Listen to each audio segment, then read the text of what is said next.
इस कार्यक्रम के पुण्यार्जक हैं हनुमान प्रसाद बड़जात्या परिवार, जशपुर, रायपुर।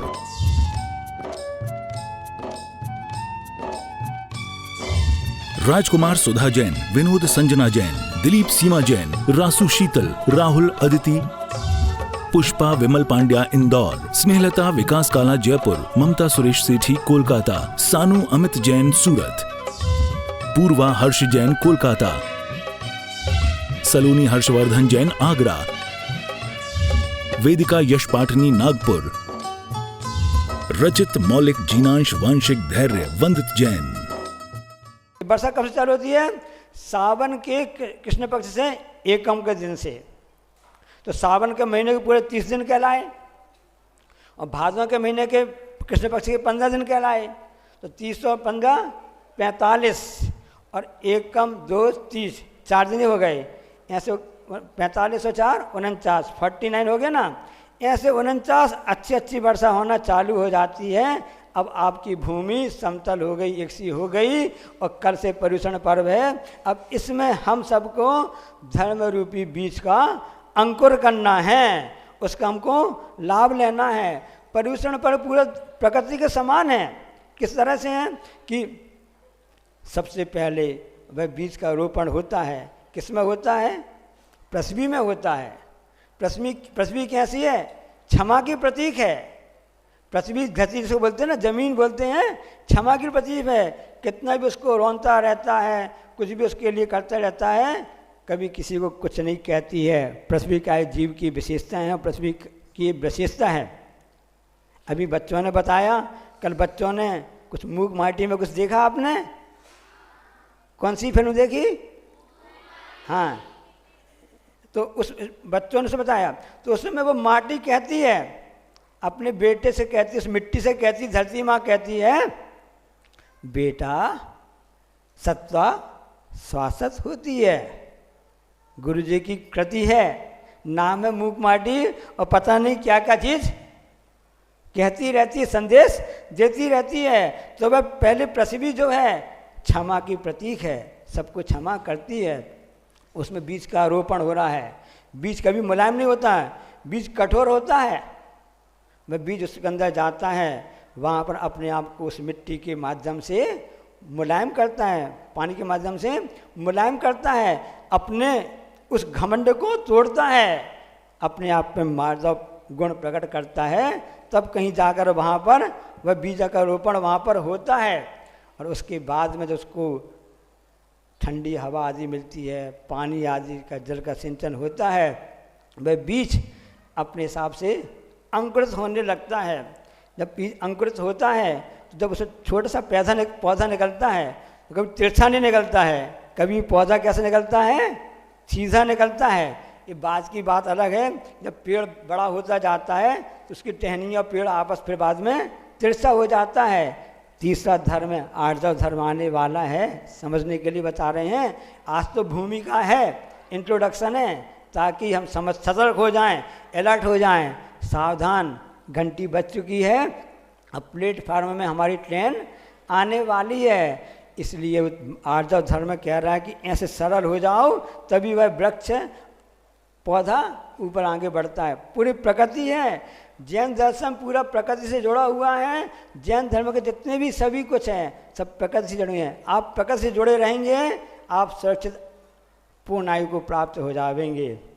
यदि आपने प्रकृति का साथ छोड़ दिया, अब बीच में कब आप चटक जाएंगे, कोई भी गारंटी नहीं है। 10 धर्म यही तो हमको बताने आया है कि हम प्रकृति से जुड़ें और पूर्ण आयु को गुरु कृपा प्रभु कृपा से प्राप्त करें। तो माटी वह गल गई, माटी में वह बीज अंकुरित हो गया, वृक्ष बन हो गया, उसकी धर्म की जीवन यात्रा चालू हो गई। अब इसके बाद में वह अंकुरित हो जाने लगता है और इस बड़े आकाश को प्राप्त होता है।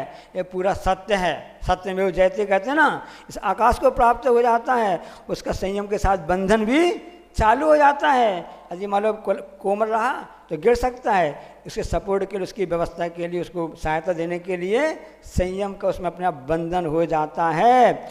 और वह जब सूर्य के प्रखर प्रताप से तप के द्वारा और मुखरित होता है और आगे बढ़ता जाता है, तो तप धर्म यही बताएगा हम सबके लिए। और जब उसके बाद में वह पौधा वृक्ष बन जाता है, पूरे जगत संसार को मीठे मीठे फल देना चालू कर देता है। वही तो त्याग है, वही तो उसका दान है। और उसके बाद में अकेला खड़ा रहता है। आप तो घर में आके छिप जाते हो, वृक्ष तो अकेला ठंडी गर्मी और धूप सबको अकेला सहन करता रहता है। मैं अकेला हूँ, अकेला जाऊँगा, हमारा कोई भी नहीं है। यही तो आकिंचन धर्म है। और कौन सा धर्म है? और उसके बाद में ब्रह्मचर्य कहता है कि मुझको तो अब इस परम ब्रह्म में लीन होना है। मेरी जो यात्रा हुई है, मैं अभी एकेंद्रीय हूँ, मैं आगे जा कर के अपनी यात्रा करूँगा, पंचेंद्रीय बनूंगा, संगी बनूंगा, जैन कुल में आऊँगा, श्रावक धर्म को पालन करूँगा, गुरु चरणों में आऊँगा और चंद्रगिरी डोंगर में यहाँ पर मैं इस क्षेत्र के आसपास बनूँगा, प्रभु की आराधना करूँगा, भक्ति करूँगा और दीक्षा लेकर के मोक्ष चले जाऊँगा। ये मोह से लेकर मोक्ष की यात्रा तो है। पंडित जी प्रवचन कर रहे थे और प्रवचन करते करते क्या हुआ, उनके मुख से क्या लाड़ बोलते ना, वो गिरने लगी। पंडित जी प्रवचन में कर रहे थे, किसी ने बोला पंडित जी आपकी लाड़ टपक रही है। पंडित जी कहते हे भाई ऐसा नहीं कहो, ये तो गंगा की धारा बह रही है। पंडित जी ने क्या कहा, ये गंगा की तो धारा बह रही है। अच्छा ठीक है, प्रवचन हो सब हो गया। अब उसके बाद में वो एक व्यक्ति आया, उसने कहा पंडित जी अपना मुख खोलिए। तो पंडित जी ने समझा, अरे चलो अच्छी बात है, हमारा प्रवचन बहुत अच्छा हुआ होगा, बहुत इम्प्रेसिव प्रवचन हुआ होगा, सबको अच्छा लगा होगा, मेरे प्रवचन से व्यक्ति तो बहुत खुश हो गया है, हमको कुछ मीठा लड्डू खिलाने के लिए लाया है, अच्छी बात है। उस पंडित जी ने अपना प्रवचन के बाद अपना मुख खोल दिया और उसमें सामान उसमें डाल दिया। अब वो जैसे ही पंडित जी के मुख के अंदर गया, क्या क्या खिला दिया, थू थू ऐसा करने लगे। उन्होंने कहा ये भाई तुमने मुझे क्या खिला दिया, मैं समझा था कि तुमको अच्छा प्रवचन लगा है, तुम हमको लड्डू मिट और क्या धासन, क्या धासन क्या है, कौन सी आज क्या है, हाँ आज तो कल से व्रत लग जाएंगे, 10 दिन खाने कुछ भी अपने हिसाब से मिलेगा नहीं। आज जितना अच्छा खा पी लो, जितनी भी हरी हैं और जितना जो कुछ है आज कर लो, है ना। कल रोट 30 थी और आज कौन सा है, दासन चौथ है। पंडित जी खुश हो गए कि हमको लड्डू खिलाना मिलेगा, तुमने क्या खिला दिया, ये तो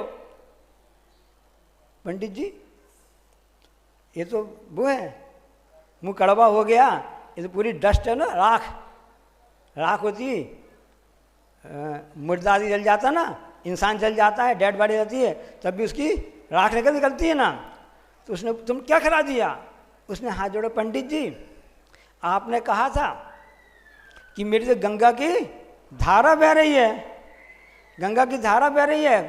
अभी हमारे कुछ दिन पहले हमारे घर के पिताजी माँ का अवसान हो गया था, हमने सोचा उनकी जो खारी बची हुई है, खारी है, हम बनारस जाएंगे, इलाहाबाद जाएंगे, उतना समय लगेगा, आपके प्रवचन छूट जाएंगे, समय खराब हो जाएगा। और वैसे ही ट्रेन लेट हो रही हैं, ट्रेन कैंसिल भी हो गई हैं, समय पर नहीं पहुंच पाएंगे, हमारा नुकसान हो जाएगा। आपने कहा गंगा की धारा है, हमने सोचा वहाँ पर क्यों जाए, क्यों परेशान हो, इसी को मैंने गंगा समझ करके। बंधुओं हमारी स्थिति भी ऐसी ही है, जैसे पंडित जी की स्थिति वैसी स्थिति हम सबकी ही है। हम कुछ करते तो हैं और कहते कुछ हैं, हम अपनी गलती छिपाना चाहते हैं, कोई उसको बताता है हम उससे अकड़ जाते हैं, हम उससे बहस करने लगते हैं, यानी ऐसा नहीं ऐसा नहीं ऐसा नहीं ऐसा है। वही स्थिति होती है। यदि स्वीकार करें हाँ भाई लाड़ गिर गई है, धोखा से शरीर है, कोई बात नहीं है, तो वो बच जाते। यही धर्म हमको सिखाने आया है। 10 धर्म हैं, मन में होए सो बचन उचरिए, बचन होए सो तन सो करिए। इन तीनों में एकता जब हमारे में एक साबित हो जाएगा, वह दूर नहीं है, हम भी अरहंत परमेष्टि और सिद्ध परमेष्टि में हमारा भी नाम आ जाएगा। हम यही कहना चाहते हैं, रावण के जब अधर्म के 10 धर्म हैं, धर्म और नीति के पर्यूषण के 10 धर्म हैं, जो हमको खजाना कल से मिलने वाला है और गुरु मुख से हमको उसका वर्णन सुनने मिलेगा। उसको हम सबको अंगीकार करना है, स्वीकार करना है। क्योंकि पढ़ना लिखना समझना, प्रतियोगिता में भाग लेना, इनाम जीतना सब कुछ सरल है, बस करना कठिन है। हम करना सीख लें, बस यही हमारे लिए सबसे बड़ी उपलब्धि होगी। इसलिए खोजो पाओगे, ढूंढो मिलेगा, खटखटाओ खुलेगा। अहिंसा परमो धर्म, जा वाणी के ज्ञानते हैं सूझें लोकालो, सो वाणी मस्तक धरूं सदा दी तुम। हे जनवाणी भारती तुम जपो दिन में, जो तेरो शरणा गई सो पावे।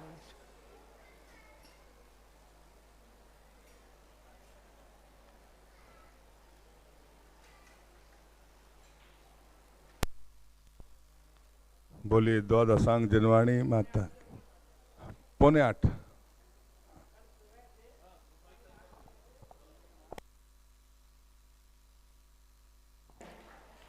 तत्वासूत्र के 10 अध्यायों का स्वाध्याय होगा और इसी मन से परम पूज्य आचार्य महाराज जी विराजमान होंगे।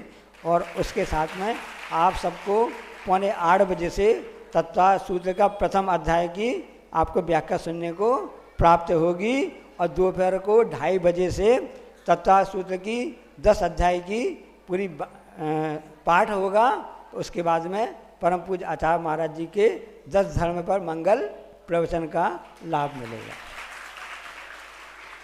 नित्य प्रतिदिन पूजन भक्ति का कार्यक्रम। अनुमोदना अनुमोदना अनुमोदना बारंबार, है वंदना गुरु चरणों में बारंबार। भी अपने हाथों को जोड़ लें, गुरु चरणों की पूजा की ओर चलते हैं। स्वर्ग से सुंदर सपनों से प्यारा है गुरुवर का द्वार। स्वर्ग से सुंदर सपनों से प्यारा है गुरुवर का द्वार। सदा रहे आशीष आपका आए गुरु के द्वार, कि गुरु का द्वार न छूटे, चरण की छाम न छूटे। कि गुरु का द्वार न छूटे, चरण की छाम न छूटे। आचार्य श्री जी के चरणों में हम झुका रहे अपना माथा, जिनके जीवन की हर चर्या बन पड़ी स्वयं ही नवगाथा। जय नागम का वह सुधा कलश जो बिखराते हैं गली गली, जिनके दर्शन को पा करके खिलती मुरझाई हृदय कली। 108 आचार्य विद्यासागर मनिंद्र। अत्र अवतर अवतर शंभो सठ आवानंद, जय हो जय हो जय हो। अत्र तिष्ठ ठाठ स्थापनम, जय हो जय हो जय हो। अत्र मम सन्नितो भव भव सठ सन्निधि करणम, परिपुष्पांजलम छिपामी। सांसारिक विषयों में पढ़कर मैंने अपने को भरमाया, इस राग द्वेष की वैतरणी से अब तक पार नहीं पाया। तब विद्या सिंधु के जल कण से भव कालुष धोने आया हूँ। आना जाना मिट जाए मेरा, यह बंध काटने आया की निर्मल सरिता में अब गाहन करने आया हूँ। सबका सारा दुख दर्द हरो, यह अर्घ भेंटने लाया हूँ। हे तपो मूर्ति, हे आराधक, हे योगीश्वर, हे महासंत, है अरुण कामना देख सके युग युग तक आगामी बसंत। ओम ह्रीम श्री 108 आचार्य विद्यासागर मनिंद्राय साक्षात चंद्रगिरी में विराजमान, उनके पावन पुनीत चरणों में जय माला पूर्णार्घ निर्पामिति। हम सभी अपने हाथों को जोड़ लें और आचार्य परमेष्ठी के चरणों में सविनय निवेदन करते हैं। हे आचार्य परमेष्ठी, 10 लक्षण महापर्व के प्रथम दिन पर अपनी आपकी अमृतमय वाणी सुनने का हमें सौभाग्य प्राप्त हो। हे भगवान नमोस्तु नमोस्तु नमोस्तु। ओम नमस्तेभ्य, ओम नमस्तेभ्य, ओम नमस्तेभ्य। अहिंसा परमो धर्म की आचार्य गुरुवर श्री ज्ञानसागर मुनि महाराज की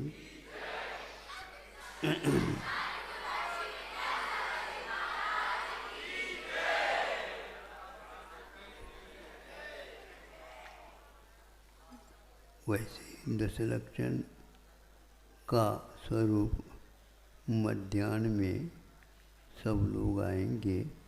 अभी कुछ लोग घर में व्यस्त होंगे।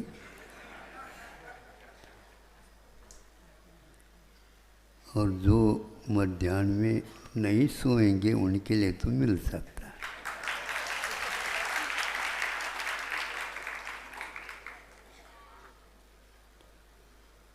अभी तत्वार सूत्र का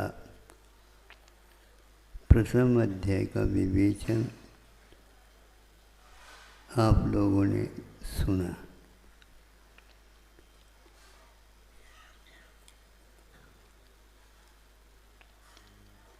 कोई भी हो इस युग में साक्षर होने के नाते संस्कृत, प्राकृत, हिंदी आदि भाषाओं का ज्ञान होने से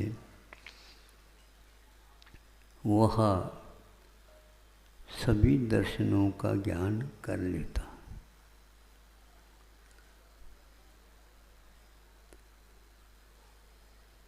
तो जैन दर्शन में भी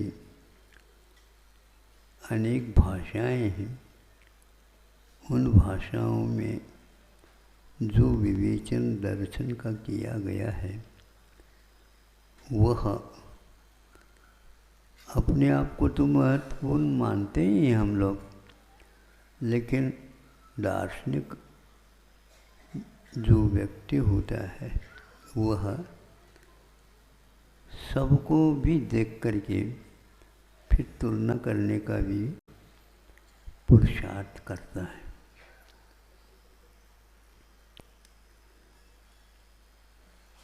श्वेतांबर और दिगंबर दोनों मत में यह तत्व सूत्र सामान्य रूप से मिलता है, लेकिन जैनेतरों में भी इसका इस ढंग से अध्ययन होता है। एक नमूना बता दें कि जब उन्होंने अध्ययन किया फिर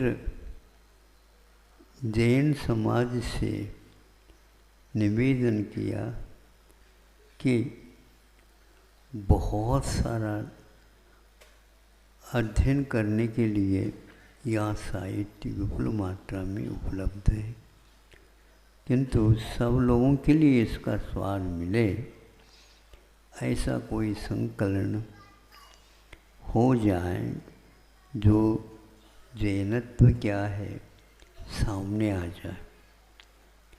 महावीर भगवान के 2500 निर्वाण महोत्सव के बाद या उस समय सभी विद्वानों ने इसके बारे में सोच करके उस व्यक्ति के विचार को मूर्त रूप देने के लिए तैयार हो गए। अब वह व्यक्ति कौन है हम बाद में बताना चाहेंगे। अब वह जब किताब आ गई बन करके प्राकृत में है, जिसका शीर्षक समण सुत्तम रख। वह समण सुत्तम का अर्थ श्रमणों के द्वारा बताया हुआ सूत्र है। सूत्र ग्रंथ सूत्र में भी होते हैं तो गाथा सूत्र में भी हुआ करते हैं। तो उसमें केवल गाथाओं का ही संकलन किया गया। जब उसको उनके सामने रखा गया तो उन्होंने आद्योपांत उसका अवलोकन करके अपने आद्याक्षर में कुछ भाव अभिव्यक्त किए। वो बहुत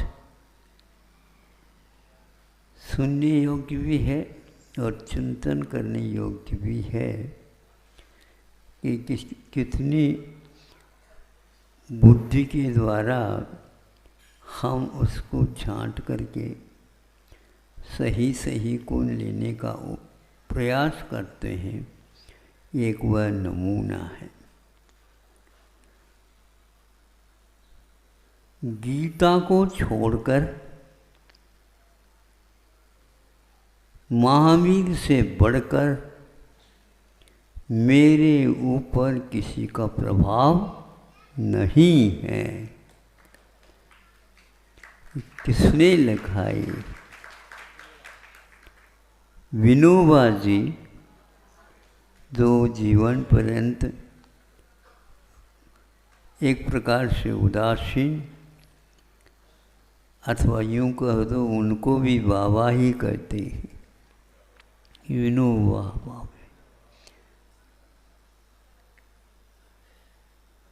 गीता को छोड़कर और महावीर से बढ़कर,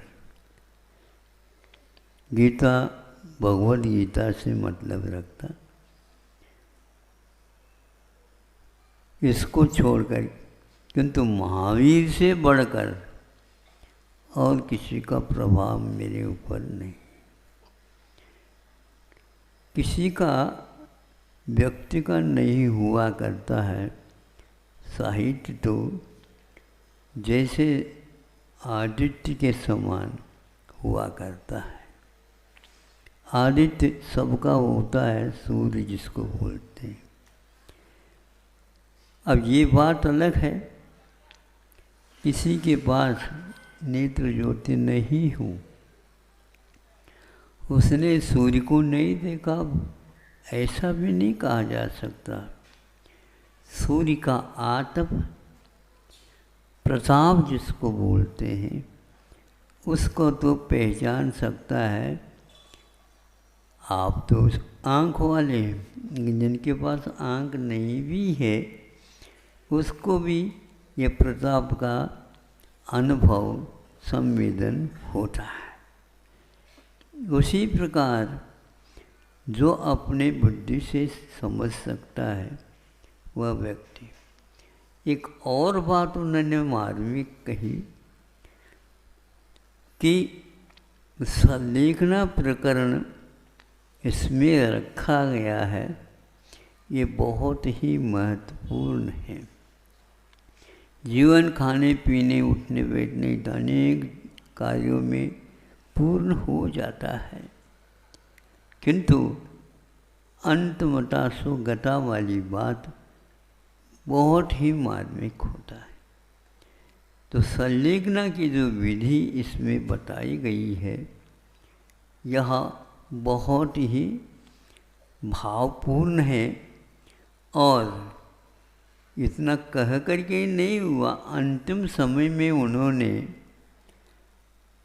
पत्रिकाओं में निकले थे, नागपुर पत्रिका से, उसका शीर्षक क्या था मुझे भी याद नहीं, लेकिन उसमें उन्होंने ये कहा, किसी पत्रकार ने, कि विनोबा जी ने जैन साधुओं का अनुकरण किया है।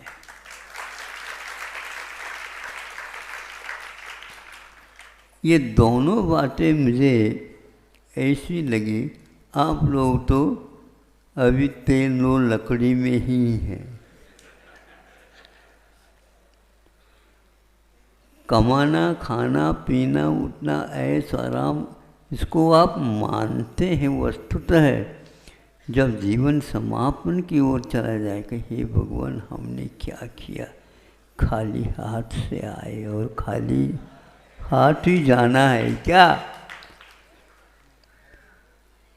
भरे हाथ नहीं है तो कम से कम भगवान को हाथ तो जोड़ दो, लेकिन ये हाथ खुले न रखो। अब हमें कुछ नहीं चाहिए, ये भाव हर एक व्यक्ति के जीवन में घटित नहीं होते।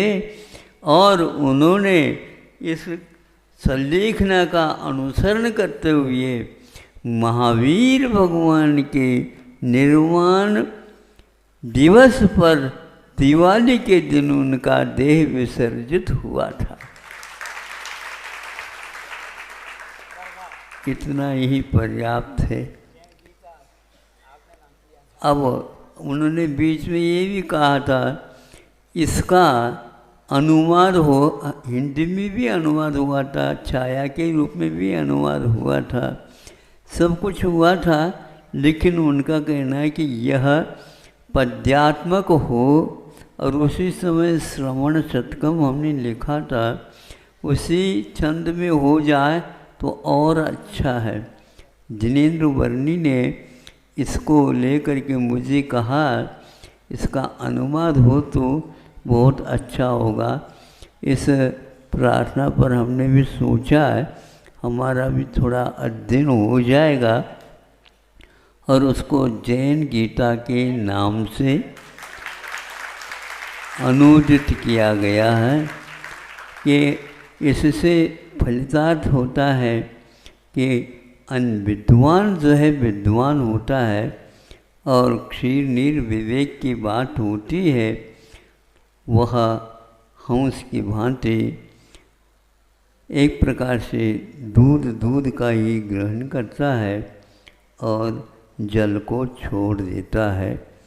इसी प्रकार प्रत्येक व्यक्ति को अब आत्म तत्व को समझने के लिए अनेक ऐसे लेख उपलेख होते हैं, भाष्य वाच आदि होते हैं। इनके अवलोकन करने से तत्व का मंथन होता है और उपादेय का ग्रहण, हे का विसर्जन होता है। अहिंसा परमो धर्म। 357 सूत्र हैं और श्वेतांबर रामनाम में 344 सूत्र हैं। सूत्रों में भिन्नता भी काफ़ी पाई जाती है। 10 अध्याय में, पहले 4 अध्याय में जीव तत्व का वर्णन है, 5वें अध्याय में अजीव तत्व का वर्णन है, 6वें और 7वें अध्याय में मुख्य रूप से आश्रय तत्व का वर्णन है और 8वें अध्याय में बंध तत्व का वर्णन है, 9वें अध्याय में संवर और निर्जरा तत्व का वर्णन है, 10वें अध्याय में मोक्ष तत्व का वर्णन है। मोक्ष संबंध में किसी को भी मतभेद नहीं है, लेकिन मोक्ष मार्ग की जो बात आती है उसमें एक के नहीं है, इसलिए इसमें थोड़ा अंतर पड़ जाता है। जो मोक्ष मार्ग के नेता हैं, अग्रणी हैं, पथ प्रदर्शक हैं, कहीं परंतु को भेदने वाले हैं, ऐसे विश्व तत्वों को जानने वाले ज्ञाता हैं, ऐसे आप्त अर्थात ऐसे भगवान को मैं नमस्कार करता हूँ। क्यों नमस्कार करता हूँ? बंदे तद्गुण लब्धे, उनके गुणों को हमें प्राप्ति हो, जिनके हाँ जैसा हम बनना चाहते हैं, जैसे गुण प्राप्त करना चाहते हैं, उसका सीधा सा उपाय है उनके चरणों में जाके बैठ जाओ और उनके समान बनने के लिए हमेशा प्रार्थना करते रहो, क्योंकि भावना भाव विनाशनी कहलाती है, भवनाशनी कहलाती है। इसलिए भावना भाते रहो कि हम भी वैसे बन जाएं। अब प्रारंभ करते हैं, क्योंकि 1 घंटे का समय रहता है और 1 घंटे में पूरा इसका पाठ स्वाध्याय रहता है। जैसे आप लोग खेल देखते हैं ना, वनडे मैच होता है, सुबह से शाम तक का मैच होता रहता है। अब पूरा मैच कोई देख नहीं पाता है, अंत में क्या करता है वो शाम को हाईलाइट 5 मिनट की देख लेता है कि कौन आउट हुआ, कौन जीता, कौन हारा, किसने चौका लगा, किस छक्का लगाया, ये हाईलाइट पता चल जाता है। इस सूत्र को पढ़ने के लिए पूरा 1 साल का समय चाहिए। आपको बता दें, ये सभी तत्व सूत्र हैं, सभी जैन दर्शन का रीढ़ है, फाउंडेशन है, मतलब पूरी नींव है ये। इस पर सर्वार्थ सिद्धि टीका लिखी गई है, जो आचार्य पूज्यपाद स्वामी महाराज ने लिखी हुई है, और उसमें के लिए कहा गया है कि जिस समतल नदी का जैसा लगातार गतिशील प्रवाह होता रहता है, ऐसा पूज्यपाद महाराज ने इस तत्वार्थ सूत्र पर सर्वार्थ सिद्धि टीका लिखी हुई है। एक गंधहस्ती महाभाष्य समंत स्वामी का, जिसमें 84,000 श्लोक प्रमाण बताए गए हैं, और से इसी तरह से श्लोक वार्तिक भी आचार्य विद्यानंद महाराज ने लिखा है। एक तत्वार्थ वार्तिक आचार्य अकलंग देव महाराज ने इस पर टीका की है, और भी बहुत सी टीकाएँ इसमें हैं, आपते मीमांसा, अष्टषष्ठी, अष्टसती आदि। सिर्फ इसके मंगलाचरण पर भी टीका लिखी गई हैं। अकलंग देव महाराज ने अष्टसती टीका लिखी है, 8,000 श्लोक प्रमाण हैं, और अष्टसहस्ती का कहना ही क्या है, उसमें भी इतने सारे श्लोक प्रमाण बताए गए हैं। अब हम प्रारंभ करते हैं। पहला सूत्र आता है, सम्यक दर्शन ज्ञान चारित्राणि मोक्ष मार्ग। सम्यक दर्शन, सम्यक ज्ञान और सम्यक चारित्र, इन तीनों की एकता का नाम ही मोक्ष मार्ग है। दर्शन पहले क्यों रखा गया है? क्योंकि वह पूज्य है, क्योंकि सम्यक दर्शन ज्ञान के सम्यक उपदेश का हेतु बनता है। और साथ में इसमें ये भी बताया गया है कि तीनों की एकता का नाम मोक्ष मार्ग है, दोनों अलग अलग नहीं है। आचार्य उदाहरण है ना, अमृत धारा होती है, तीनों चीज़ उसमें समान मात्रा में होती हैं तभी अमृत धारा बनती है। आप लोग हलवा लड्डू खाते कि नहीं खाते हो? उसमें आटा है, घी और शक्कर मात्रा में मिलती है तभी जाकर उसका आप स्वाद ले पाते हो। इसी प्रकार से एक का नाम मोक्ष मार्ग नहीं है, तीनों की एकता का मार्ग नाम ही मोक्ष मार्ग है। जैसे कहते हैं ना, बेटा देखभाल करके चलना, तो देखभाल करके चलना क्या बता रहा है? देख के चलो, देख के मतलब सम्यक दर्शन, भाल का मतलब होता है सम्यक ज्ञान और चलने का नाम होता है सम्यक चारित्र। पढ़ना, लिखना, स्वाध्याय करना, समझना, व्याख्यान करना, ये सब तो सरल होता है, सब आसान हो जाता है। कठिन तो चलना होता है, चारित्र को धारण करना होता है, यही इसी का नाम मोक्ष मार्ग है। जीवन के बस 3 निशान, रोटी, कपड़ा और मकान, बस मोक्ष मार्ग में यही तो है कि जैसे आप संसार मार्ग में 3 चीज़ का ध्यान रखते हो, मोक्ष मार्ग चाहते हो सम्यक दर्शन, सम्यक ज्ञान और सम्यक चारित्र, इन तीनों का अंगीकार करो और आगे बढ़ते रहो। अब समय से लक्षण बताने के बाद में उसका लक्षण बताते हैं।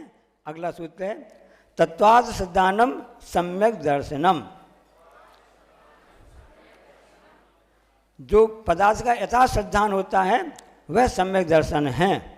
कैसा है? यहाँ पर तत्व की व्याख्या नहीं की है, पदार्थ की व्याख्या होती है। सम्यक दर्शन 2 प्रकार का होता है, सराग सम्यक दर्शन और वितराग सम्यक दर्शन। वास्तव में जो सम्यक दृष्टि होता है उसका लक्षण क्या है? प्रसम, संवेग, अनुकंपा और आस्तिक्य। राग की तीव्रता नहीं होना प्रसम है, प्रसमान योग से हम कहीं से मिलता है। संवेग है भोगों से भयभीत होना, करना जो ग्रंथ होते हैं उससे हमको सब प्राप्त होता है। अनुकंपा अपने सभी साथियों, मित्रों, सभी जीवों पर समता परिणाम रखना, सब पर दया के भाव रखना, अनुकंपा है। सम्यक दृष्टि की यही तो पहचान है। चरणानी योग ग्रंथ हम पढ़ते हैं, हमको यही सीखों से प्राप्त होती है। आस्तिक के मतलब जैसा करता वैसे ही भावना भावता है वैसा प्राप्त होता है, दब्बानी योग कहलाता है। इसलिए तत्वों में श्रद्धान करना ही सच्चा सम्यक दर्शन कहलाता है। अब सम्यक दर्शन किस प्रकार उत्पन्न होता है? अगला सूत्र है तन्निसर्गा दधिगमाद्वा। वह सम्यक दर्शन स्वभाव से अथवा पर उपदेश से प्राप्त होता है। एक प्राकृतिक सामान्य रूप से हो जाता है और एक पर के उपदेश से होता है। कुछ बच्चे होशियार होते हैं, बिना ट्यूशन के पढ़ाई कर लेते हैं और किसी के लिए ट्यूशन लगानी पड़ती है, वो कहलाता है अधिगमात। और पर के उपदेश से होता है। कई लोगों का ऐसा रहता है स्वाभाविक रूप से 3 बजे नींद ही 2 बजे नींद अपने आप ही खुल जाती है, और कई लोगों के अलार्म घड़ी लगाना पड़ती है तब कहीं जाकर के मुश्किल से नींद खुलती है। ये दोनों में अंतर है। हम इसलिए एक क्योंकि सूत्र रूप में ग्रंथ है तो इसको हमको संक्षेप में इस ढंग से बताना चाहते हैं ताकि आपको ये बात समझ में आ जाए। अब इसमें सम्यक दर्शन जो प्राप्त होता है उसके दोनों कारण होते हैं, एक अंतरंग कारण और एक बहिरंग कारण होते हैं। अंतरंग कारण में बताया गया है जब 7 प्रकृतियों का उपशम 6 उपशम होता है तभी वो प्राप्त होता है, और बहिरंग कारण में होता है जिन ब्रह्म की दर्शन सम्यक दर्शन प्राप्त हो जाता है, देवरीति दर्शन होता है, वेदना नरक में के समझ प्राप्त होता है। इतनी तीव्र वेदना होती है, पश्चाताप करता है जीव कि मैंने पहले ऐसे ऐसे कार्य किए थे, उसका फल हमको यहाँ भोगना पड़ रहा है नरक में आकर के। इतनी तीव्र वेदना होती है, अब हम ऐसा नहीं करेंगे। ऐसे पश्चाताप के भाव होते हैं, वो पश्चाताप के भाव उसके सम्यक दर्शन को पैदा कर देता है। ऐसी अद्भुत बात है। इस और कई अनेक ग्रंथों में अलग बात से आया है कि देव शास्त्र गुरु में श्रद्धान करना भी सम्यक दर्शन है। अब सम्यक दर्शन की विशेषता बताते हैं कि और भी प्रकार के होते हैं कि श्रद्धानम परमार्थानम आपता माप्तागम तपोभ्रताम तिमूढ़ा पूर्ण मष्टांगम सम्यक दर्शन मस्मयम। ये आपने साबकाचार में तो पढ़ा ही होगा। गन्ने की मिठास होती है, सहज में होती है। घर में पकवान बनाते हैं, जलेबी बनाते हैं, तो उसमें मिठास को अलग से सीरा में डुबोना पड़ता है। ये निसर्ग सम्यक दर्शन का उदाहरण ऐसा हुआ, अधिगमच का हो गया, इस प्रकार से होता है। और भी बहुत से प्रकार किस्म होते हैं कि कांटे में नुकीलापन प्रकृति से प्राप्त होता है, जबकि किसी बाण या किसी को चाकू को बनाना पड़ता है, उसमें नुकीलापन को अलग से प्रयास करके बनाना पड़ता है। ये अधिगमज हो गया। समझ में आ रहा है ना आपके लिए ना? अब इसके बाद में सिद्धांत सम्यक दर्शन की परिभाषा बदल गई। अब ऐसे तत्व कौन कौन से हैं कि आपने कह दिया कि सम्यक दर्शन तत्व में सिद्धांत करना। तत्वों के नाम बताने के लिए अगला सूत्र आ रहा, जीवा जीवाश्रव बंध संबर निद्रा मोक्षास तत्वम।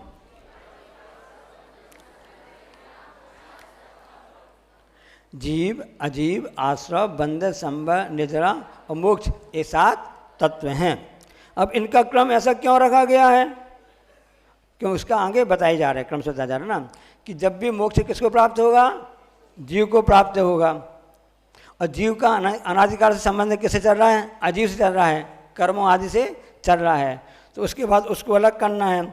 आश्रव पहला वो जीव, जिसमें चेतना पाई जाती है वह जीव कहलाता है, और जिसमें चेतना नहीं पाई जाती है वह अजीव कहलाता है। पाठशाला में पढ़ते ना, जिसमें जानने देखने की शक्ति होती है, जो जीता है, जीता था, जीता है और जीवेगा, वह क्या कहलाता है? जीव। और इसका विपरीत हो जाएगा अजीव। आश्रव, कर्मों के आने के द्वार को आश्रव कहते हैं। बंध, जब कर्म आते हैं और आत्मा के साथ में एक में खो जाते हैं, एक चेतना के संबंध प्राप्त हो जाते हैं, वो कहलाता है बंध।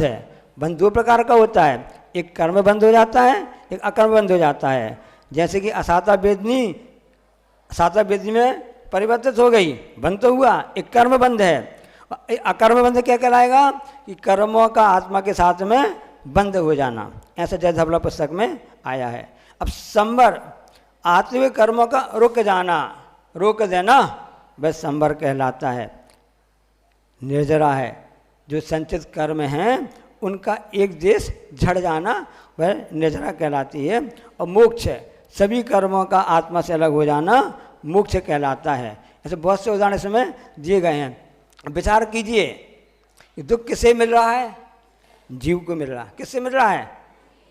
किसे मिल रहा है? जीव को मिल रहा है। दूसरा है अजीव तत्व, किससे मिल रहा है? अजीव के संयोग से मिल रहा है। दुख का कारण क्या है? ये तीसरा आश्रव तत्व कहला गया। और दुख कैसे बढ़ता है? कर्म के बंधे के कारण से दुख बढ़ता, उसका कारण हो जाएगा बंधे के कारण से है। अब दुख तो हो रहा है, सुख सब चाहते हैं ना, तो सुख कैसे मिलेगा? तो पहले दुख को कैसे रोका जाए? तो संवर। और उसके बाद में दुख दूर करने का उपाय किया। कैसे किया? धीरे धीरे करके किया, निर्जरा कहलाती है। और जिस समय दुख से पूर्ण मुक्त अवस्था को प्राप्त हो जाते हैं, वह मोक्ष हो जाता है।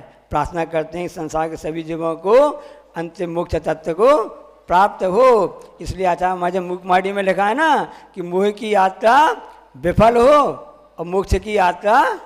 हाँ, अब आगे इसे दूर करना पड़ता है, तो कैसे इसका करें? जो गड़बड़ी होना संभव है ना, उसको पता करने के लिए उसका अगला सूत्र आ रहा है, नाम स्थापना द्रव्य भाव तस्तन्यासः।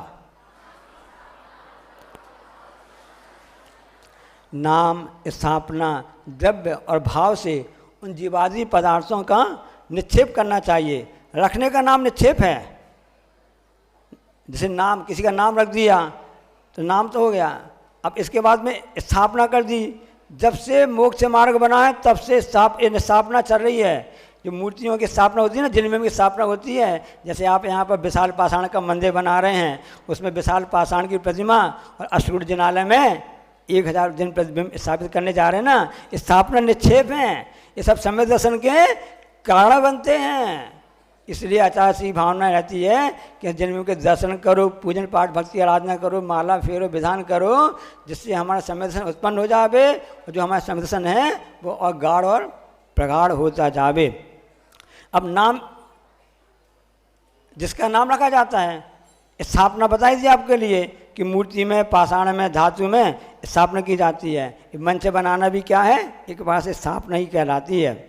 उस द्रव्य निक्षेप है कि भूत और भावी अवस्था के कारण से उसके अभिप्राय को समझ लेना, वह इस द्रव्य निक्षेप कहलाता है। कोई शिक्षक है, सेवानिवृत्ति हो गई, तब भी कहना आइए शिक्षक महोदय आइए। कोई पहले इंजीनियर पढ़ रहा, कोई विद्यार्थी पढ़ रहा है, अभी पढ़ाई पूरी नहीं भी हुई, तब भी उसको बोलना ये तो इंजीनियर है या डॉक्टर है। अभी फर्स्ट ईयर में एडमिशन लिया है, BA MS पूर्णायु में उसने प्रथम ईयर में प्रथम वर्ष में उसने प्रवेश लिया है। लोग कहते क्या बन गए भैया? चिकित्सक बन गए। क्या बन गए? चिकित्सक। कौन से? आयुर्वेद के। तो एक कहलाता द्रव्य निक्षेप कहलाता है। भाव निक्षेप में यह कि वर्तमान पर्याय को जो वस्तु को बताता है वह भाव निक्षेप कहलाता है। उस समय जो है तीर्थंकर प्रकृति का जब उदय होता है उसी समय वह तीर्थंकर भगवान कहलाते हैं। इसका उदाहरण बता दें, समझ लें आपके लिए, कि जैसे मान लो किसी का नाम महावीर रख दिया। अब भलाई कैसे काम करे बात अलग बात है, लेकिन उसका नाम बस महावीर तो महावीर हो गया। स्थापना में आपने देख लिया कि अपने महावीर स्वामी भगवान की प्रतिमा जन्म को स्थापना कर दी है, स्थापना निश्चित हो गया है। और से जब निश्चित बोल दिया कि जिस समय महावीर भगवान मुनि अवस्था में थे उस समय उनको भगवान बोल दिया, तीर्थंकर बोल दिया, वो स्थापना जब निश्चित हो गया। और हमेशा तीर्थंकर महावीर स्वामी हमेशा ये भाव निक्षेप से हैं, वर्तमान शासन नायक। अब उसके बाद में इन सब के स्वरूप का ज्ञान किसके द्वारा होता है उसको बतलाने के लिए अगला सूत्र, प्रमाण नय रधिगमः। उन जीवादि पदार्थों को प्रमाण और नयों के द्वारा ज्ञान होता है। एक बात आपको बता दें, नय का वर्णन पूरे जितने भी षड दर्शन हैं, जितने भी दर्शन विश्व में हैं, एकमात्र जैन दर्शन में ही नय का वर्णन आता है और कहीं भी वर्णन नहीं आता है। ये ऐसा है, सकला देशा प्रमाणाधीनो विकला देशा नयाधीना, कि पदार्थ का संपूर्ण परिज्ञान जिससे होता है वह प्रमाण कहलाता है और एक अंश का ज्ञान होता है वह नय कहलाता है। शरीर का एक अंग दिख गया, ज्ञान हो गया, ये तो नय हुआ, और पूरे अंग का ज्ञान हो गया, पूरे ज्ञान हो गया, ये प्रमाण हो गया। फोटोग्राफर सभी लोग बैठे हुए हैं, नय क्या कहलाता है? सिर्फ आप बस को उसने एंगल बना लिया, आप बस को दृष्टिकोण बना दिया, आपकी बस फोटो खींची, नय है। पूरी सभा को उसने फोटो खींच ली, ये अपने आप में प्रमाण है। तो नय के द्वारा प्रमाण की ओर जाया जाता है। इस प्रकार से प्रमाण से नय की उत्पत्ति होती है, इसलिए प्रमाण पूज्य है, इसलिए सूत्र में प्रमाण को पहले रखा गया है। अब प्रमाण और नय के द्वारा हमने पता तो जान तो लिया कि इसको और दूसरे उपाय भी हैं क्या? हाँ हैं। अगला सूत्र, निर्देश स्वामित्व साधनीकरण स्थिति विधानतः। हाँ,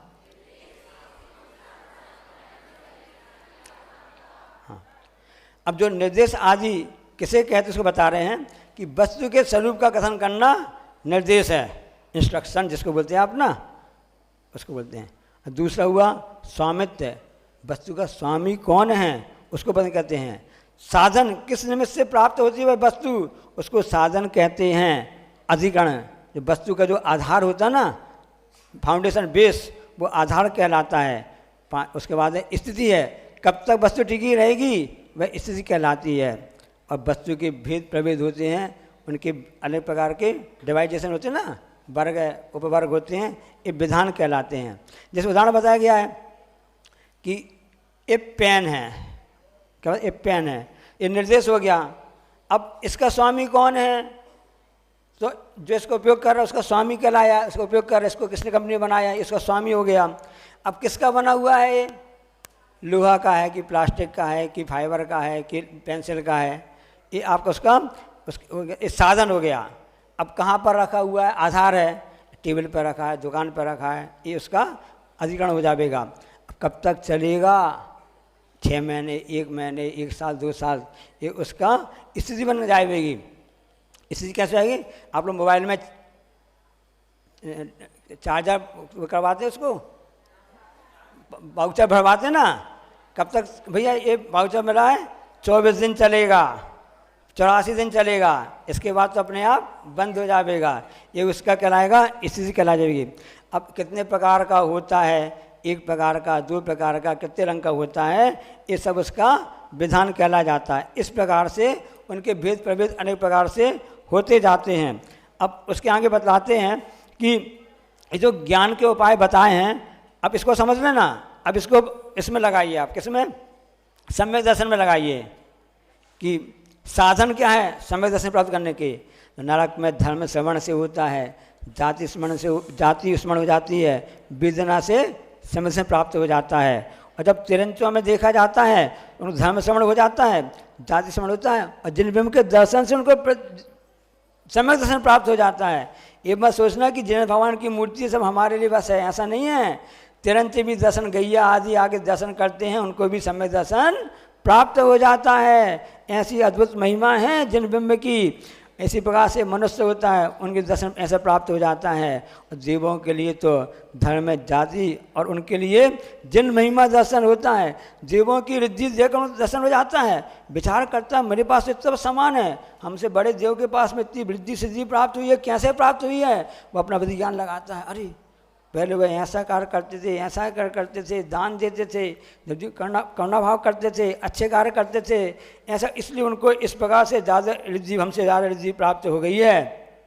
रिद्धि देख करके जलन ईर्ष्या होती है तो नीचे चला जाता है और विचार करते मैं भी ऐसा कैसे बनूं, कैसे मुझे वो सब प्राप्त हो। ये भावना भाता है, सम्यक दर्शन का कारण बन जाता है। इसी प्रकार से उसके लिए 10 प्रकार सम्यक दर्शन होता है, आप शास्त्र में पढ़ लेना। अधिकरण किस आधार से मिलता है उसका है ना, इसका आधार क्या है सम्यक दर्शन का? अंतरंग आधार तो हमारी स्वयं की अपनी आत्मा में है, और बहिरंग जो आपका आधार है कृष्णाणी, कृष्ण जीवों को प्राप्त होता है ना, तो कृष्णाणी जो उसी के उसमें प्राप्त होता है। इस प्रकार से इसका हम सबने वर्णन देख लिया। अब उसके बाद में ज्ञान के उपाय बता दिया, क्या दूसरे उपाय भी हैं ज्ञान प्राप्त करने के लिए? तो उसके लिए कहते हैं, हाँ बताते हैं कि जीवादि पदार्थों का ज्ञान भी अन्य प्रकार से होता है। अगला सूत्र, सत्य संख्या क्षेत्र स्पर्शन कालांतर भावाल बहुत्वैश्च।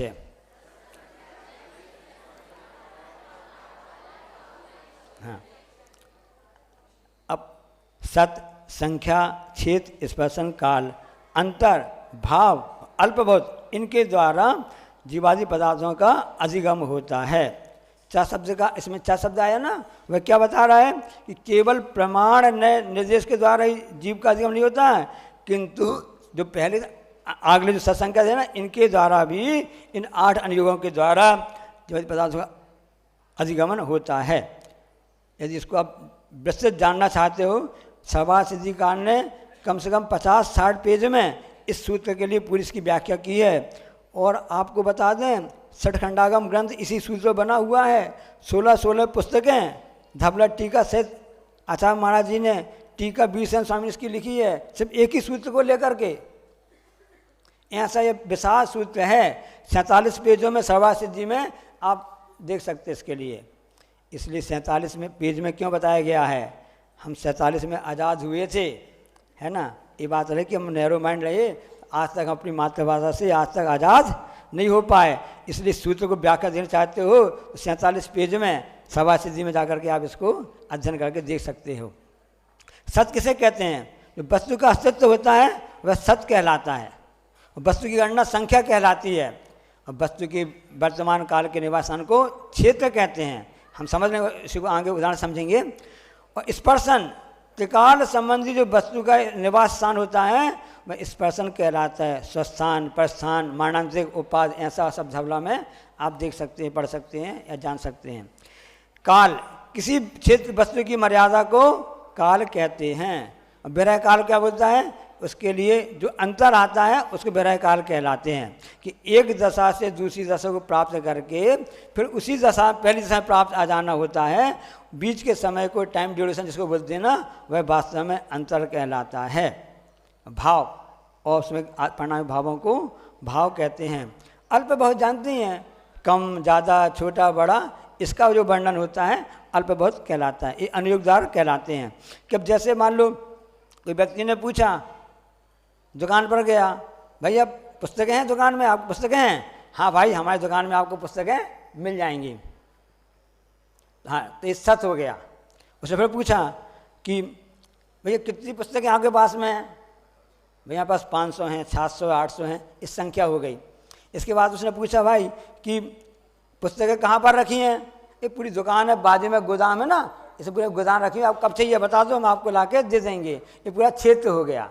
इसके बाद उन्होंने पूछा कि स्पर्शन क्या कहलाता है?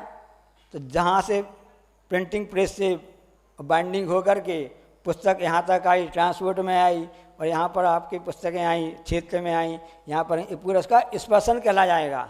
समझ में आ गया ना? जब से पुस्तक का निर्माण चालू हुआ और आगे आज स्पर्शन जाएगा, कहाँ तक हो जाएगा? जहाँ तक वह वस्तु कोई ग्राहक खरीद के ले गया, पुस्तक खरीद के ले गया, अपने घर में रखा, स्वाध्याय पढ़ाई कर रहा, स्वाध्याय कर रहा है, पूरा स्पर्शन कहला जाएगा। और काल क्या कहलाएगा? भाई दुकान पर्यूषण पर्व चल रहे हैं, दुकान 10 बजे खुलेगी और 6 बजे बंद हो जाएगी, क्योंकि शाम को हमको आरती प्रवचन में सुनने जाना है और सुबह हमको आचार्य के प्रवचन सुनना है, स्वाध्याय लेना है। 10 के पहले दुकान नहीं खुलेगी। तो 10 से लेकर 5 बजे तक जो हमारी दुकान खुलेगी ना, उसमें जो इसका काल कहला गया। अब हमको कल कब मिलेगी? अब शाम को 5 बजे हमारी दुकान बंद हो जाएगी, कल सुबह 10 बजे फिर खुलेगी, फिर सुबह 10 फिर खुलेगी। इस समय कहलाएगा अंतर। समझ में आ गया ना? इस समय अंतर कहला जाएगा। और अल्प बहुत इसके भाव क्या हैं? भाव मतलब जो औदायिक भाव होते हैं ना, कीमत की वाली भाव नहीं है, वो भी उसको भाव लगा सकते हैं, कितने कीमत की भाव लगा सकते हैं। पारिणामिक भाव वगैरह होते हैं ना, ये सब भाव कहलाते हैं। अल्प बहुत, भैया आपके यहाँ इतने वाली पुस्तक कितनी है, महंगी वाली कितनी है, सस्ती वाली कितनी है, मोटी वाली कितनी है, पतली वाली कितनी है, ये अल्प बहुत कहला जाता है। इस प्रकार से हम सम्यक दर्शन के पदार्थों को जानने की विस्तार से विधि जान सकते हैं। अब इस सम्यक दर्शन यहाँ पर आपका पूरा हो गया। अब सम्यक ज्ञान का विचार के लिए हम अगला सूत्र आ रहा है। मति श्रुता बदि मनः परया केवलानि ज्ञानम। मति ज्ञान, श्रुत ज्ञान, अवधि ज्ञान, मनः परय ज्ञान और केवल ज्ञान, ये 5 ज्ञान होते हैं। सबकी अलग अलग परिभाषा आपको बता दे रहे हैं। वास्तव में देखा जाए तो मति ज्ञान के पर्यायवाची शब्द होते हैं, संवृत, प्रत्यक्ष और होते हैं। अब इसमें 2 ज्ञान आगे बताएंगे, परोक्ष ज्ञान और प्रत्यक्ष ज्ञान है, इसको अलग बताएंगे। अब मति ज्ञान क्या कहलाता है? जो ज्ञान 5 इंद्रियों मन के द्वारा होता है वह मति ज्ञान कहलाता है। और श्रुत ज्ञान क्या कहलाता है? कि मति ज्ञान से जो हमने जान पदार्थ है और उसका विशेष ज्ञान हो गया, वह श्रुत ज्ञान हो गया। जैसे घट, हमने बोल दिया घट रखा हुआ है, अब घट के बाद में घट किसका बना हुआ, कैसे बना, क्या बना हुआ, इसमें क्या रखा जाता है, किसका है, बड़ा छोटा है, ये जो ज्ञान हो गया आगे बढ़ता जा रहा है, इस श्रुत ज्ञान का विषय बनता है। शब्द का ज्ञान जो हुआ वो मति ज्ञान है, शब्द का ज्ञान है वो मति ज्ञान है। अर्थ का ज्ञान होता है वो श्रुत ज्ञान से ही होता है। 5 ज्ञान में श्रुत ज्ञान ही बस कार्य करता है हिसाब से, हाँ, जो कि वस्तु का अपना विषय बनाता है। अवधि ज्ञान, द्रव्य क्षेत्र काल की भाव की मर्यादा लेकर के ज्ञान होता है, वह अवधि ज्ञान कहलाता है। 4 गतियों में हो सकता है जी, आगे बताएंगे उसके लिए। मनः पर ज्ञान, मन और इंद्रिय की सहायता के बिना जो ज्ञान होता है, दूसरे के मन में क्या स्थित है, उनको द्रव्य क्षेत्र काल भाव की सीमा लेकर के जो ज्ञान, प्रत्यक्ष ज्ञान होता है, वह मनः पर ज्ञान कहलाता है। और से यह उत्पत्ति 7वें गुणस्थान में होती है और उसका उपशम तो 6वें गुणस्थान से लेकर के 12वें गुणस्थान तक चलता रहता है। केवल ज्ञान क्या कहलाता है? जो त्रिकालवर्ती समस्त द्रव्यों की अनंत पर्यायों के साथ जानता है, वह केवल ज्ञान कहलाता है। यह ज्ञान सब पूज्य, महान है, सहायक है, इसलिए इसको सबसे अंत में रखा गया है। आपने लिख तो दिया, सब जगह लिखा हुआ है, सावधान, आप सीसी कैमरा की नज़र में हैं। क्या लिखते हैं आप लोग? सीसी कैमरा, कौन सा कैमरा कहलाता है? सीटी कैमरा की नज़र में हैं। लेकिन आप भूल गए कि ये आप उस सीमित मात्रा में, संख्या सीमित है, लिमिटेशन है, इससे ज़्यादा नहीं आप उसमें रह सकते हैं। हम सब तो केवली भगवान के कैमरा के नज़र में हैं, इसका हमेशा ध्यान रखना। जब भी आप कैमरा दिख जाए, हमेशा केवल ज्ञान को याद कर लेना, केवली भगवान में सब कुछ झलक रहा है, सब कुछ 3 काल की सभी पर्यायों का एक साथ झलक, उसमें झलकन होता रहता है, ऐसा केवल ज्ञान कहलाता है। अब केवल ज्ञान किन्हीं ने इनको प्रमाण और नए से ज्ञान होता है, पहले बता दिया। अब किन्हीं ने ज्ञानवश को प्रमाण माना है और किन्हीं ने सन्निकर्ष होता ना उसको माना है, किन्हीं ने इंद्रियों को प्रमाण मान लिया है। तब उसको बतलाने के लिए बताते हैं कि नहीं भाई, प्रमाण तो केवल ये 5 ज्ञान ही हैं। अगला सूत्र तत्प्रमाणे। विमति ज्ञान जितने हैं प्रमाण रूप हैं, इसके अलावा प्रमाण संसार में कोई भी नहीं है, ऐसा जैन दर्शन कहलाता है। जिसके द्वारा अच्छी तरह मान किया जाता है, प्रकट रूप से मान, वह कहलाता है। प्रमाण है, साकार कहलाता है, क्योंकि ज्ञान साकार होता है, इसलिए दर्शन को प्रमाण नहीं कहा है, ज्ञान को प्रमाण कहा है। ये विशेषता है। प्रमाण दो प्रकार का होता है, एक छायास्वरूप होता है और एक छायिक भी होता है, प्रत्यक्ष प्रमाण और परोक्ष प्रमाण, उस आगे बताएंगे। अब वह किस प्रकार से होता है कि इंद्रिय मन की सहायता के बिना आत्मा मात्र से पदार्थों को स्पष्ट जानता है, वह ज्ञान प्रत्यक्ष प्रमाण है। और परोक्ष में क्या होता है, मन इंद्रिय की सहायता से होने वाले पदार्थ को वो परोक्ष ज्ञान कहला जाता है। मतलब जब मन इंद्रिय सहायता लेंगे परोक्ष ज्ञान हो जाएगा, मन इंद्रिय सहायता नहीं लेंगे तो प्रत्यक्ष ज्ञान कहलाएगा। अब उसकी और विशेषता बताते हैं, उनको आपकी कल्पना हो सकती है कि अनुमान भी हो सकता है, इन सब करने के लिए आगे बताते हैं। आद्य परोक्षम, आदि के जो ज्ञान है, मति ज्ञान शुद्ध ज्ञान है, वह परोक्ष हैं। और किसी ने पूछा कि शुद्ध ज्ञान परोक्ष है? हाँ भाई, कई लोग बोलते ना हमको आत्मा की अनुभूति हो रही है। किससे हो रही है? वैसे मति ज्ञान शुद्ध ज्ञान बस आपके पास में भी है ना, आत्मा की अनुभूति हो रही है कह रहे हैं आप लोग, खुद ही आप ये कह रहे कि मति ज्ञान शुद्ध ज्ञान परोक्ष है, हमको प्रत्यक्ष अनुभूति हो रही है। भगवान जान उनकी बुद्धि को क्या हो गया है, विचार कर लेना। प्रत्यक्ष मन्यत, अब जे शेष जो बचे जो तीन ज्ञान है, अवधि ज्ञान, मनापड़ा ज्ञान और केवल ज्ञान, ये प्रत्यक्ष हैं। उसमें हमको बता दिया कि इसमें अवधि ज्ञान, मनापड़ा ज्ञान देश प्रत्यक्ष हैं, समय सीमा को लेकर रहते हैं, और केवल ज्ञान जो है सकल प्रत्यक्ष है। अब प्रमाण के विशेष ज्ञान कराने के लिए आंग सूत्र कहते हैं मति स्मृति संज्ञा चिंता विनोद इत्यनर्थांतरम।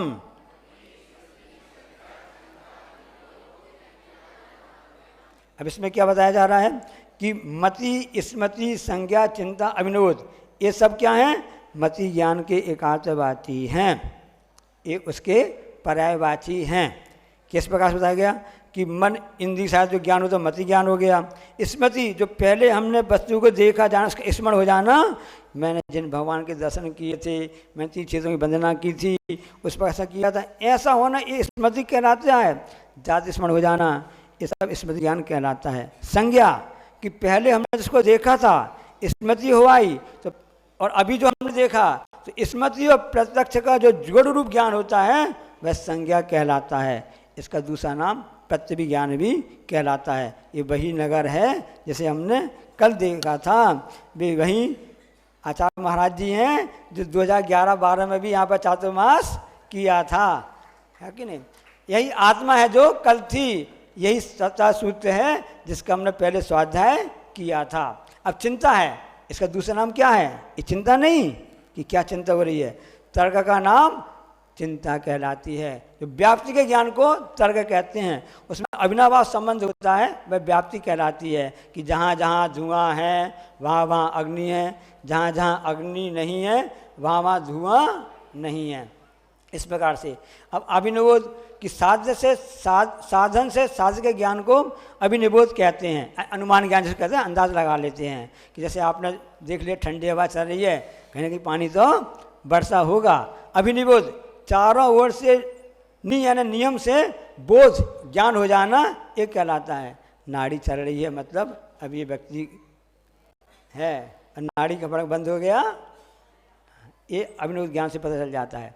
अब आगे उस मति ज्ञान की उत्पत्ति के कारण क्या है, इसको बताने के लिए अगला सूत्र तदिंद्रियानिंद्रिय निमित्तम। वह मति ज्ञान इंद्रिय और अनिंद्रिय के निमित्त की सहायता के द्वारा होता है। यहाँ तत्शब्द क्यों आया है? ताकि अगले और पिछले दोनों सूत्रों का आपस में संबंध कर लेना। जैसे इंद्रिय किसे कहते हैं? संसारी जीव के पहचान के चिन्ह को पाठशाला का सबसे पहला सूत्र है। अनिंद्रिय किसे कहते हैं? मन को कहते हैं। इसका दूसरा अंतःकरण भी है। जैसे कि अनिंद्रिय मतलब नहीं कि इंद्रिय से रहित, ऐसा नहीं, कथनचित किंचित। उदाहरण इसमें आता, सवासिद्धि में आता है कि अनुदरा कन्या। अब जिसका उदर ही ना हो वो कन्या, ऐसा हो सकता है क्या? नहीं, मतलब जिसका उदर आगे गर्भधारण करने के योग्य नहीं है, उस हिसाब से उसको बोलते हैं अनुजरा कन्या। किंचित हिसाब से गाया जाता है। इसको अनिंदी मन है, इसको नपुंसक लिंग में भी कहा गया है। अब आगे बताते हैं कि मति ज्ञान उत्पत्ति तो हो गई, अब उनके भेदों का निर्णय किया, इसलिए उसका ज्ञान कैसे होगा?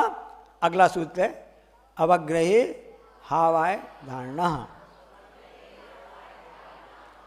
अवग्रह, इहा, आवाय और धारणा, ये मति ज्ञान के भेद हैं। यहाँ पर धारणा को अंतिम योगी मान सकते हैं।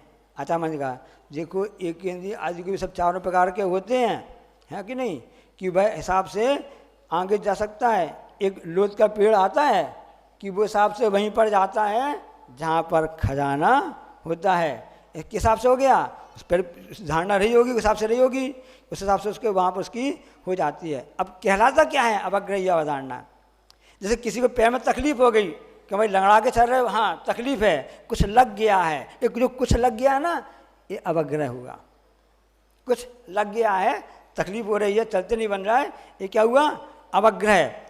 अब क्या लग गया है? कांटा लग गया है, कांच लग गया है, कंकड़ी घुस गई है, क्या हो गया है? ये ईहा हुई। अभी निर्णय नहीं हुआ, ये क्या हुई? ईहा हुई। अब उसको देखा, अरे ये तो चमक रहा है, निकाल के देखा, अरे ये तो कांच है। क्या है? कांच है, चमक रहा है। और कभी भविष्य में कुछ दिक्कत आई, जैसे आपने पहन, अरे कांच चमक रहा ना, अरे हमने पहले लगा था, ये कांच ही हो सकता है, कांच ही है, ऐसी निश्चय हो जाना, ये धारणा कहलाती है। समझ में आ गया आप लोगों के लिए? बहुत अच्छा। अगला अपन सूत्र चलते हैं कि इसके और भी भेद होते हैं। इसके और भी भेद होते हैं, हाँ और भी भेद होते हैं। एक सूत्र आता ना, नीम हकीम खतरे जान, इसका अर्थ बताओ। नीम हकीम खतरे जान, तो उसने क्या बोला अर्थ वाला? हे हकीम, नीम के पेड़ के नीचे मत बैठ, परेशानी पड़ जाएगा, खतरा है तुम्हारे लिए। तो ऐसा अर्थ नहीं निकालना।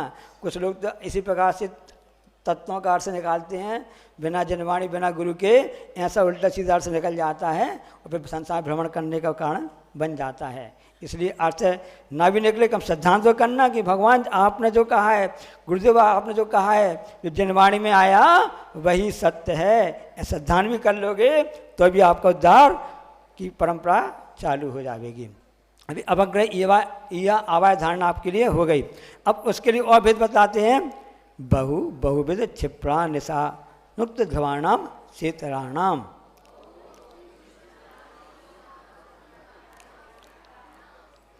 बहुविध क्षिप्र अनिशत अनुक्त ध्रुव और इतर नाम, मतलब इसका विपरीत प्रतिपक्ष है, अर्थात अल्पविद अक्षिप्र निश्चित उक्त अध्रुव, ये 12 प्रकार के अर्थों के अवग्रह आदि होते हैं। समझ में फटाफट। बहुत मतलब मैंने होता है एक से अधिक पदार्थ ज्ञान होना, बहुत प्रकार का। अल्प हुआ एक का, बहुत कम का होना, अल्प हो गया। बहुविध है, अनेक प्रकार के, बहुत से प्रकार के आम के वृक्ष हैं जंगल में ना, लंगड़ा भी है और क्या तोतापरी भी है, हाफूस भी है, ये वैरायटी जितनी हो गई ना, ये बहुत प्रकार के हो गए। एक विध हो गया, एक ही प्रकार का बस हो गया। क्षिप्र, शीघ्र ही जान लेना, क्षिप्र कहलाता है। कि जैसे आप ट्रेन यहाँ से निकली, आपने तुम देख लिया, क्या पढ़ा उसमें लिखा जाता है फटा, ट्रेन चल भी रही है तो चल जाने पढ़ लिया, क्षिप्र हो जाएगा। क्षिप्रा एक्सप्रेस है एक इंदौर से चलती। अक्षिप्र धीरे धीरे चलना, वो अक्षिप्र कहलाता है। धीमी गति समाचार होते हैं ना, उसको अक्षिप्र बोलते हैं। अनिश्चित, वस्तु के कुछ भाग को देख करके पूर्ण भाग का ज्ञान हो जाना। आपने किसी का पैर बस देख लिया, भले फलाना व्यक्ति आ रहा है, हल्का सा अपने चेहरा फेस बस देख लिया, कुछ देख लिया, हल्का सा नजर देख लिए, ये आपका हुआ अनिश्चित हो गया। निश्चित क्या कहलाएगा?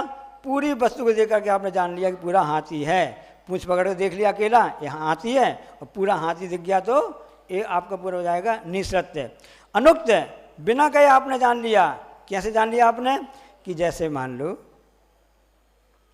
10:30 बजे कोई व्यक्ति आया, चौका वाला आया, प्रश्न से दिख रहा है, अरे समझ में आ गया, आज तो इसकी लाटरी खुल गई, गुरुजी के आहार हो गए।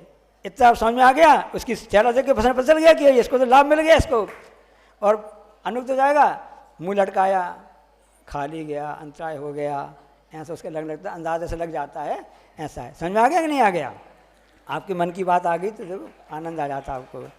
उक्त, मुख से कहने पर जानना, अनुक्त क्या रहेगा कि मूक बधिर होते ना, इशारा से कर दिया, इशारा कर दिया प्यास लगी पानी पीना है, ये अनुक्त हो गया। और भैया हमको पानी पीना है बोल दिया मुख से, ये उक्त हो गया। ध्रुव यथार्थ से जो ग्रहण होता है उसको ध्रुव कहते हैं। पदार्थ आदि जितने पहाड़ दिख रहे हैं ना, ये ध्रुव पदार्थ हैं, स्थिर हैं, चलायमान नहीं है, इनका ज्ञान ध्रुव कहलाता है। अध्रुव हो गया बिजली है, दीपक की लौ है, ये अपने आप अस्थिर क्षणभंगुर नश्वर है, इसका ज्ञान हो जाना ये अध्रुव कहलाता है। इस प्रकार से अनेक प्रकार से इनका ज्ञान होता रहता है। और इस पर ज्ञान होने के बाद में और भी ज्ञान होता है। कैसे ज्ञान होता है? अगला सूत्र है अर्थस्य। ये बहु आदि जैसे पदार्थ हैं, विशेषण किसके हैं? पदार्थ के होते हैं। यहाँ पर अर्थस्य कहा है, अचासी में कहा है, गुणस्य नहीं कहा है यहाँ पर, क्योंकि बिना द्रव्य के कोई भी गुण अवस्तु है। द्रव्य नहीं तो क्या चीज़ हो जाएगी? क्योंकि सबका आधार क्या बनता है? द्रव्य बनता है। इसलिए यहाँ पर पदार्थ कहा गया है और उसका अर्थ बनता है। इसमें उसके विषय में भेद आता जाता है। मतलब जो व्यक्त पदार्थ कहलाता है ना, वस्तु, वो कहलाता है पदार्थ। उसका जो अर्थ समझ में आता है। समझ में आ रहा कि नहीं आ रहा अर्थ? हाँ। अब आगे बतला रहे हैं कि व्यंजन स्यावग्रह। व्यंजन क्या कहलाता है? खाने पीने के व्यंजन नहीं, जो अव्यक्त पदार्थ हैं, जो अस्पष्ट पदार्थ हैं, वो कहलाते हैं। उनका अवग्रह ही होता है, यह आवाज धारणा नहीं होती है। जैसे मिट्टी का नया सकोरा आता है, बर्तन आया, घड़ा आया, उसमें 2-4 बूंद आपने पानी डाल दिया, दिखाई देता है क्या? नहीं दिखाई देता है। जब ज़्यादा डालेंगे तभी उसमें दिखाई देता है। 2-4 बूंद हमने उसमें पानी डाला और दिखाई देखने में नहीं आया, वो क्या हो गया? व्यंजन अवग्रह हो जाएगा। लेकिन बाद में वह व्यक्त हो जाता है तो अर्थावग्रह कहला जाता है। उसी को बताते हैं। उसका निषेध करने के लिए बता रहे हैं कि सभी इंद्रियों से होता है कि कुछ इंद्रियों से होता है। न चक्षुरिंद्रियाभ्याम। अब कौन सा जो पहले सूत्र में आता है ना, व्यंजन अवग्रह, जो व्यंजन अवग्रह है ना, वह सिर्फ चक्षु और अनिंद्रिय यानी मन के द्वारा नहीं होता। क्यों नहीं होता है? क्योंकि जो चक्षु आँख है और मन है वो अप्राप्यकारी है। मतलब क्या कहलाता है? मतलब वह भिड़कर नहीं जानती। यदि मान लो भिड़कर के जानती तो बहुत गड़बड़ हो जाता। अग्नि यदि हम आँख से देख लें, हमारी आँख में अग्नि आ जाए तो हमें आँख ही नहीं जल जाएगी क्या? रसना इंद्रिय में हमने गरम गरम हलवा पेड़ा खाया तो जीभ जल जाएगी, वो प्राप्यकारी कहलाएगा। मन, लेकिन चक्षु आँख है वो अप्राप्यकारी है, गड़बड़ हो जाएगा। इसलिए उसका सिर्फ व्यंजन अवग्रह जो होता है वो चक्षु और मन के द्वारा नहीं होता है। किंतु धवलाकार ने इसको बताया है कि कथनचित ऐसा भी होता है कि स्पर्शन आदि भी होती हैं, वो अप्राप्यकारी भी बन जाते हैं। जैसे मैं पहले आपको बताया था ना, लोथ के वृक्ष का पेड़ उदाहरण बताया था। तो घ्राण रसना इंद्रियाँ, स्पर्शन इंद्रियाँ एक क्रम से कैसे जानती हैं? छू करके जानती हैं कि कैसा गंध है, कैसा रस है, कैसा स्पर्श है, इस हिसाब से जानती हैं। क्योंकि चक्षु भी अपनी आँख में लगी हुई काजल को जान पाती क्या? नहीं जान पाती है। इसलिए चक्षु भी और मन भी अप्राप्यकारी हैं। इस प्रकार से ये भेद तो बता दिए। तो किस मतिज्ञान के भेद कितने हो गए? उसी को पूरा बताते हैं कि 336 भेद होते हैं। 24 गुणित 12 होते हैं अवग्रह आदि से, 6 इंद्रिय 5 इंद्रिय एक मन हो जाएगा। तो ये तो 288 भेद आपके हो गए। इसमें जब व्यंजन अवग्रह के चक्षुमन से नहीं होता है, उसको 48 और जोड़ देते हैं तो 336 हो जाते हैं। अब एक ज्ञान तो हो गया, मति ज्ञान का समाप्त हो गया। अब आता है श्रुत ज्ञान। श्रुतम मति पूर्वम द्वनेक 12 भेदम। शुद्ध ज्ञान मति ज्ञान पूर्वक होता है, उसके 2 भेद हैं, अनेक भेद हैं और 12 भेद हैं। 2 भेद में कौन सा हो जाएगा? एक मति ज्ञान पूर्वक लिखा गया है, मतलब उसके निमित्त से होता है। अकेला शुद्ध ज्ञान पहले कभी भी नहीं होता है, तो वह उसके निमित्त के मात्र उसमें पड़ता है। बाद में शुद्ध ज्ञान की उसकी ओर व्यापार चला जाता है। अब शुद्ध ज्ञान 2 प्रकार का, अंग बाह्य और अंग प्रविष्ट। क्या कहलाता है? अंग बाह्य क्या कहलाता है? सामान्य हिंदी, सामान्य से जनरल जिसको बोलते हैं ना, सामान्य हिंदी, थोड़ा ज्ञान हो गया, सामान्य हिंदी कहला जाएगी। अंग प्रविष्ट हिंदी विशिष्ट, लिटरेचर, साहित्य, ये आपका जैसे होता है ना, इसी प्रकार से सीधे भी द्वासांग का अपन ज्ञान हो गया, सामान्य से ज़्यादा हो गया, डिटेल पूरा हो गया, ये आपके लिए अंग प्रविष्टि में हो जाएगा। और सामयिक आदि 14 प्रकीर्णक होते हैं, इसके बाद से ये अंग बाह्य का ज्ञान हो जाता है। क्योंकि अंग बाह्य अंग प्रविष्टि अपेक्षा से स्वज्ञान 2 प्रकार का है, अनेक प्रकार का है, ऐसे उसको बताते हैं। जो गणधर देव की तीर्थंकर भगवान की वाणी सुन करके जो द्वासांग की रचना करते हैं वो अंग प्रविष्ट कहलाता है। और हम सब जैसे मंद बुद्धि शिष्यों के लिए अनुग्रह करके आचार्य महाराज इस शास्त्रों की रचना करते हैं, सब अंग बाह्य हैं।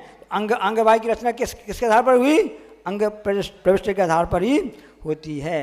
देखा जाए तो शुद्ध ज्ञान 2 प्रकार का है, द्रव्य शुद्ध और भाव शुद्ध है। इस प्रकार से बताया जाता है कि द्वासांग जितनी दिख रही है, जो समझ में आता है ना, उत्पाद पूर्व वगैरह, ये सब कैसे हैं? द्रव्य शुद्ध कहलाता है। भाव शुद्ध क्या कहलाता है? द्रव्य शुद्ध को सुनने से उत्पन्न हुआ जो ज्ञान होता है वो भाव शुद्ध है, उसकी मुख्यता रहती है। जिन जीवों के भाव शुद्ध होता है उनको द्रव्य शुद्ध तो रहेगा ही रहेगा, जिनको द्रव्य शुद्ध हो उनको भाव शुद्ध हो भी सकता है और भी नहीं हो सकता है। इसलिए शुद्ध केवली कहा गया है, मति केवली कहा गया नहीं कहा गया। वो भी केवल कौन बन सकते हैं? दिगंबर मुनिराज ही शुद्ध केवली बनते हैं। अभी अवधि शुद्ध ज्ञान का तो वैसे पूरा हो गया ना। अब किसी ने बच्चे ने पूछा, दादी आप हमेशा रामायण पढ़ती रहती हो, क्यों पढ़ती हो, हमेशा क्यों रामायण पढ़ती रहती हो?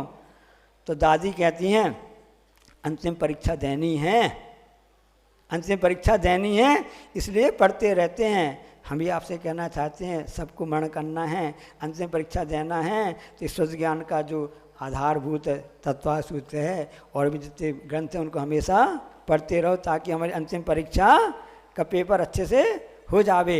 अब आगे अवधि ज्ञान की बात आ रही है। भव प्रत्योर बधिर देव नरकाणाम, भव ही प्रत्यय कारण जिसके, ऐसा अवधि ज्ञान किसको होता है? देव और नारकियों को ही होता है। अब उसके और भेद हैं, देशावधि, परमावधि और सर्वावधि। अब भव प्रत्यय ज्ञान किसे कहते हैं? कि भव जिसका कारण है, प्रत्यय कारण ये निमित्त है ना, ये सब एकाधवाची हैं। जैसे मछली आदि को अपने आप तैरने के लिए उसको कोई सिखाना नहीं पड़ता है, आपको सीखना पड़ेगा कैसे तैरा जाए। पक्षी तो अपने आप उड़ना चालू हो जाते हैं और मनुष्य को सीखना पड़ता है कैसे। अभी तक मनुष्य उड़ पाए कि नहीं उड़ पाए, अभी आज तक प्रकृति ने नहीं लगा पाए, कैसे होगा।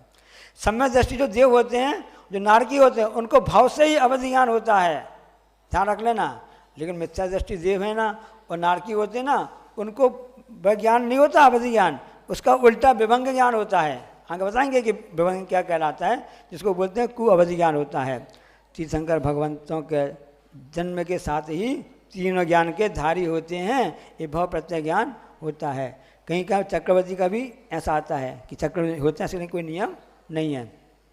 अब यदि आपने बता दिया कि भव प्रत्यय ज्ञान अवधि ज्ञान सिर्फ देव नारी का होता है, तो क्या हम लोग मनुष्यों और तिरंजों को हो सकता है क्या? हाँ, हो सकता है। अगला सूत्र, क्षोभसम निमित्ता षड विकल्पा शेषाणाम, जितने भी शेष बचे कौन? तिरंज मनुष्य बचे, उनको क्षोभसम के निमित्त से 6 प्रकार का अवधि ज्ञान होता है। 6 प्रकार का बता रहे हैं।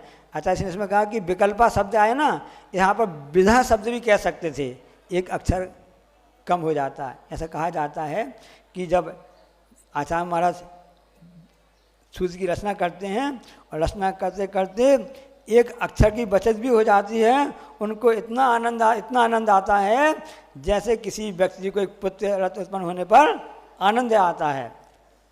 अब 6 प्रकार का होता है, ये तो हमने बता दी कि भाव प्रत्यय। अब जो इसके द्वारा हुआ, जो अवधि ज्ञान के विषय चल रहा है ना, ये गुण प्रत्यय हो गया कि सम्यक के से जो अनुव्रत और महाव्रत जिस अवधि ज्ञान के कारण बनते हैं वो गुण प्रत्यय कहलाता है। वह कितने प्रकार का होता है? शिवसन निमित्त कितने प्रकार का हो जाएगा? 6 प्रकार का है। अनुगामी, जैसे कि साथ साथ चलेंगी, राम के साथ, जहाँ जहाँ रामचंद्र जी गए वहाँ सीता भी गई। अनुगामी कहलावेगा, कैसा हो जाएगा कि एक भाव में समाप्त हो जाता है। लक्ष्मण जी गए तो साथ में, राम जी साथ में, लेकिन उनकी धर्मपत्नी उर्मिला घर में ही रही, अयोध्या में ही रही। भारत का रुपया कहाँ? विदेश में नहीं चलता है। ये रुपया क्या कहलाएगा? अनुगामी है, यहीं बस चलेगा, बाहर अन्य देश में नहीं चलेगा।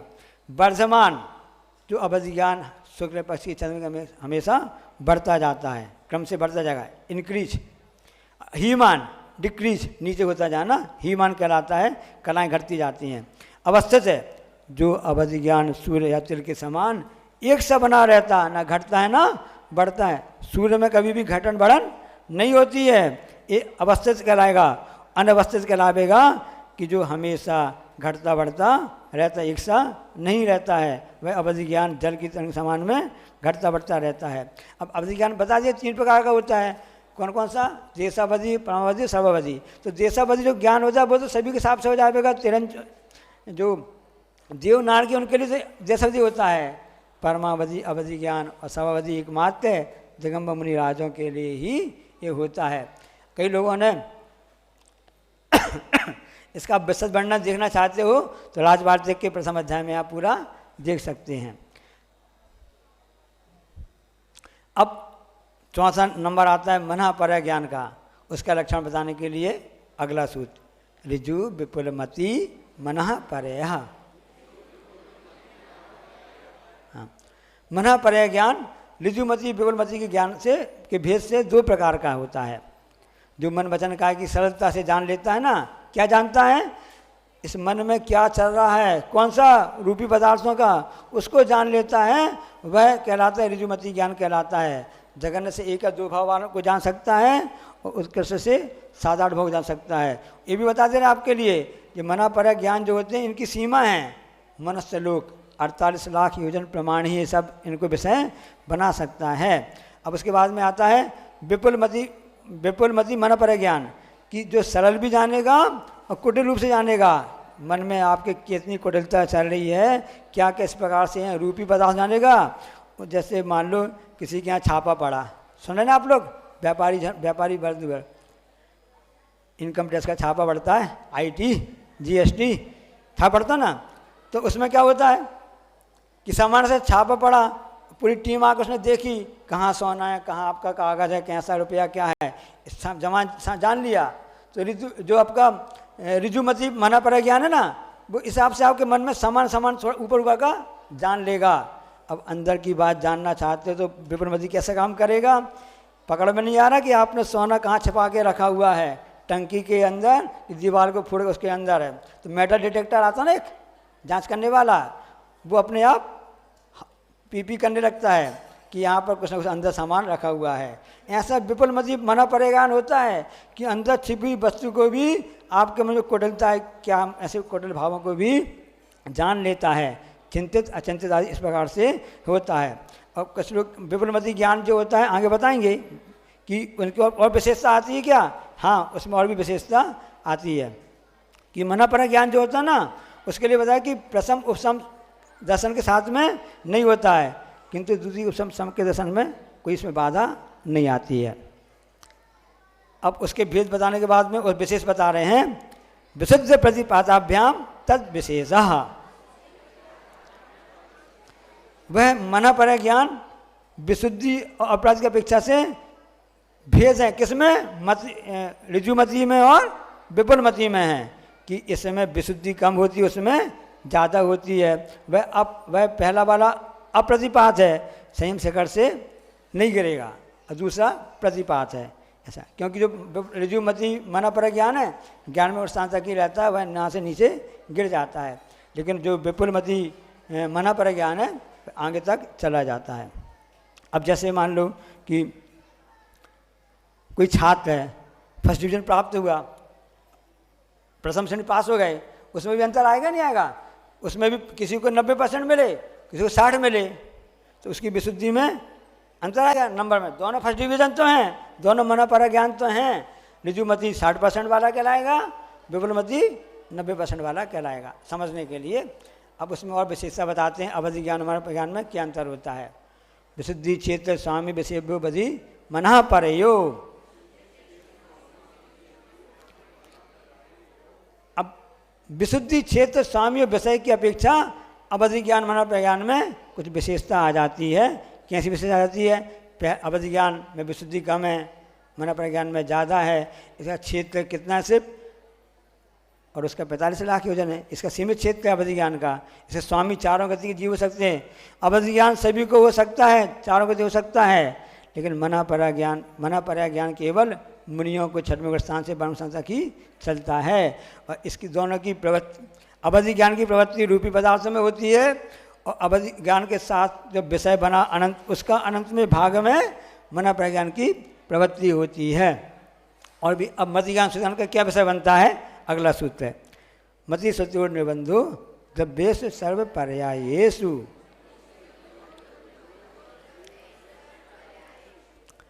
कि मति ज्ञान स्वतः ज्ञान का जो नियम से संबंध जो होता है सर्व पर्याय द्रव्यों की कुछ ही पर्याय में होता है, पूरा नहीं बनाएगा।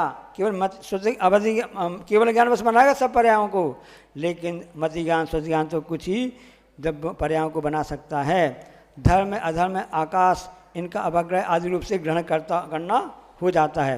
कि मति ज्ञान आत्मा को जानता कि नहीं जानता, प्रश्न हुआ कि सब पदार्थ जानता ना, तो आत्मा को भी जानता है, क्योंकि आत्मा भी जीव द्रव्य है। अब अवधि ज्ञान का विषय बता रहे हैं।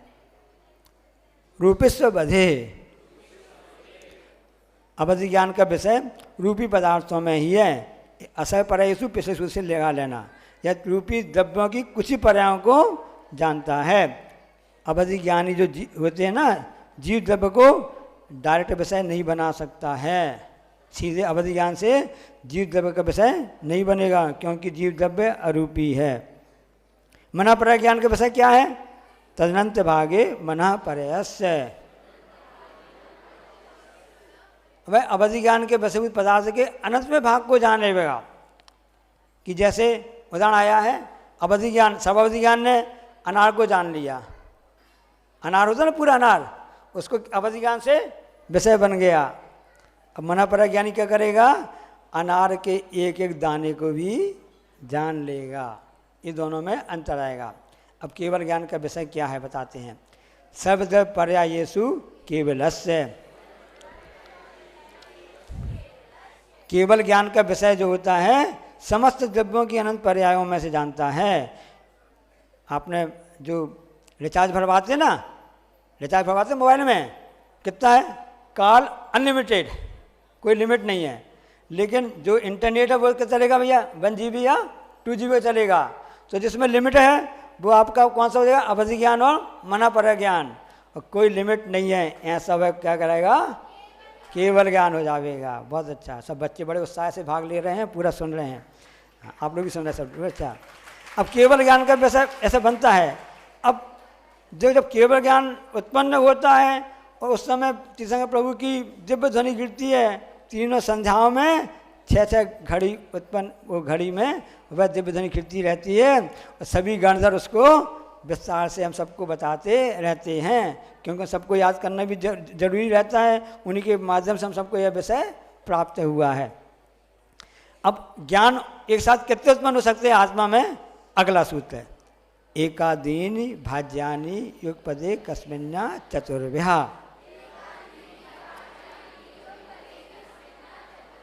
हाँ, कि एक को आदि लेकर के एक साथ एक आत्मा में 4 ज्ञान तक भजनी है।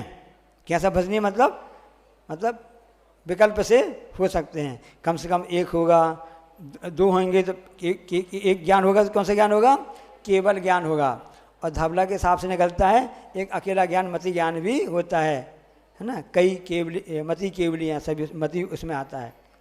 तो एक ज्ञान हो तो केवल ज्ञान सभी चलन में है, लेकिन एक ज्ञान बिना सोच के भी अकेला मति ज्ञान हो सकता है। अतः महाराज जी कहते हैं अपने सोच ज्ञान को ऐसा बनाओ, आगे सोच ज्ञान तक ही अपनी यात्रा नहीं होने दो, मति तक ही रहो। बस कहाँ तक आ गया, दर्शन होता ना, दर्शन के बाद में जो आपकी स्थिति बनी है कि वस्तु को देखो जानो मत, उसमें उलझो मत। 2 होते हैं तो मति ज्ञान और सद्ज्ञान होते हैं, 3 होते हैं तो मति ज्ञान सद्ज्ञान है, अवधि ज्ञान होगा या मति ज्ञान होगा, सद्ज्ञान होगा या, हाँ बहुत अच्छा। और 4 होंगे तो मति ज्ञान होगा, सद्ज्ञान होगा, अवधि ज्ञान होगा और मना पर्याय ज्ञान हो जाएगा। एक साथ 5 ज्ञान कभी भी नहीं हो सकते हैं। अब मति ज्ञान सद्ज्ञान और केवल में क्या अंतर हो जाएगा उसको बतला रहे हैं, है ना। उसको थोड़ा अपन देख लेते हैं, बाद में बताएं। अच्छा, अब मति ज्ञान कैसे, जितने भी ज्ञान हैं सब समीचीन ही होते हैं क्या, और कुछ उसमें मिथ्या भी होते हैं? हाँ, अगला सूत्र, मति स्वता बदयो विपर्यश्च। मति ज्ञान, स्वत ज्ञान, अबध ज्ञान, विपर्य यानी विपरीत, मिथ्या भी होते हैं। इसमें 4 शब्द आया ना, वो ये बता रहा है कि तीनों ज्ञान मिथ्या भी होते हैं, सम्यक भी होते हैं और मिश्र भी होते हैं। तीनों निकाल लेना इसमें से, सम्यक भी, मिथ्या भी और मिश्र भी होते हैं। तीसरी गुण स्थान व्यवस्था बनती है, आप लोग देख लेना उसमें। अब यहाँ पे बताया जा रहा है कि इनमें विपरीतता कैसे आ जाती है। तीनों ज्ञान विपरीत हो जाते हैं, बताया ना।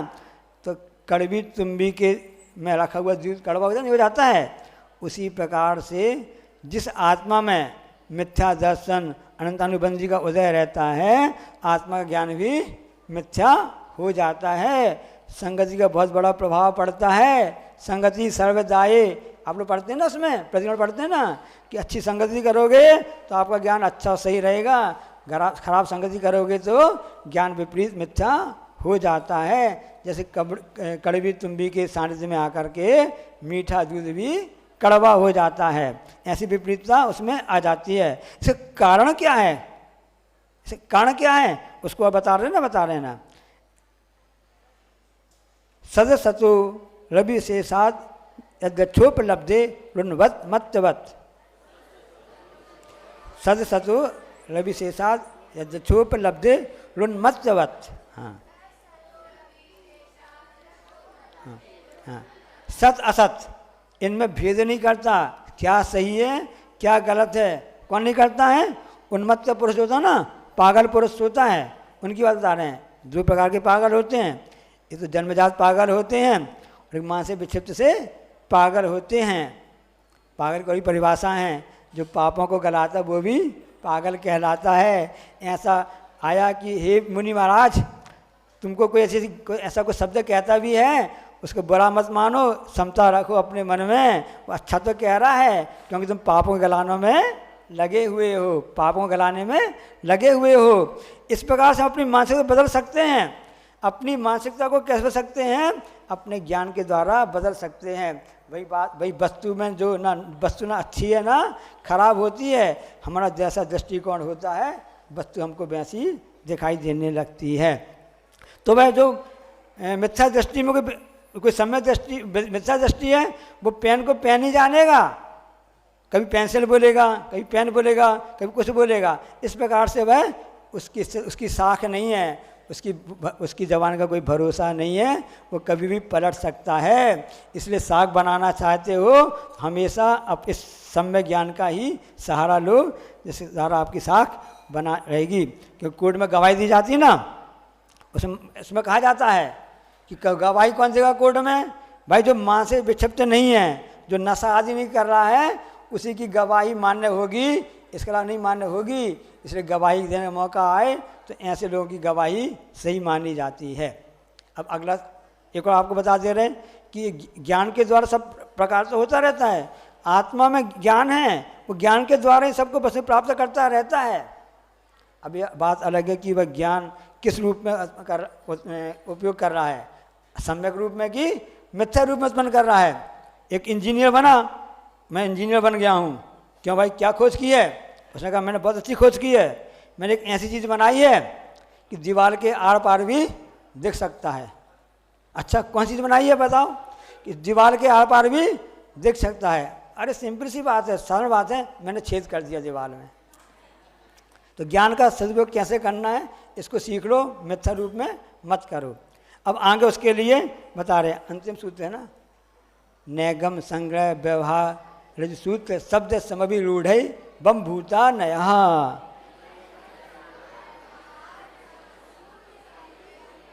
हाँ, ये नए के आया था ना, प्रमाण नय रजिगमा। अब नए के भेद बता रहे हैं कि नैगम संग्रह व्यवहार ऋजु सूत्र शब्द समरूढ़ एवं भूत, ये 7 प्रकार के नए होते हैं। नैगम नय क्या कहलाता है कि उसमें संकल्प मात्र कर लेना कि भैया कहाँ जा रहे हो? दिल्ली जा रहा हूँ, हमको डोंगरगढ़ आना है। कहाँ क्यों जाना है? भाई स्वाध्याय चल रहा है, आचार्य दर्शन हो जाएंगे, ये आपने सोच लिया, ये आपका नैगम नय कहलाया। उसमें भी भूत है, भावी और वर्तमान है। संग्रह न्याय क्या कराएगा कि जाति का विरोध नहीं करके सभी पदार्थ ग्रहण करता है, संग्रह न्याय कराएगा। विद्यार्थी कह लीजिए, सभी विद्यार्थी उसमें आ गए। द्रव्य कह दिया, सभी द्रव्य उसमें आ गए, व्यापक दृष्टिकोण हो गया। व्यवहार न्याय क्या कराएगा कि संग्रह न्याय के द्वारा जो हमने ग्रहण किया पदार्थ हैं उनका भेदपूर्वक व्यवहार न्याय कहलाता है। कि विद्यार्थी कराएंगे तो कैसे कराएंगे, भैया प्रतिभा से के पढ़ने वाले विद्यार्थी हैं, ये उस विद्यालय के पदार्थी हैं, ये महाविद्यालय के विद्यार्थी हैं और ये विश्वविद्यालय के विद्यार्थी हैं। ये क्या हो गया, ये व्यवहार ने ऐसा भेद कर देगा। जो सूत्र ने क्या कहेगा, एकमात्र वर्तमान काल को बस जो अभी जो दिख रहा उसको बस विषय बनावेगा। कैसे बनावेगा कि अभी जो चल रहा है कि मनुष्य आदि पर्याय जितनी दिख रही हैं अपने अभिप्राण काल तक ही रहती हैं। अगला है शब्द ने। शब्द ने क्या बता रहा है, जितनी पर्यायवाची शब्द ना उन सबको एक ही अर्थ में ग्रहण करता है, शब्द ने कहलाता है। तो इस प्रकार से उसमें लिंग, श्रवण, निर्गंथ, श्रवण, मुनि एक ही बोल दिया, पर्यायवाची को बोल दिया, क्योंकि यह जो होता है संख्या, लिंग, कारक इनके दोष को दूर करके ही विषय बनाता है।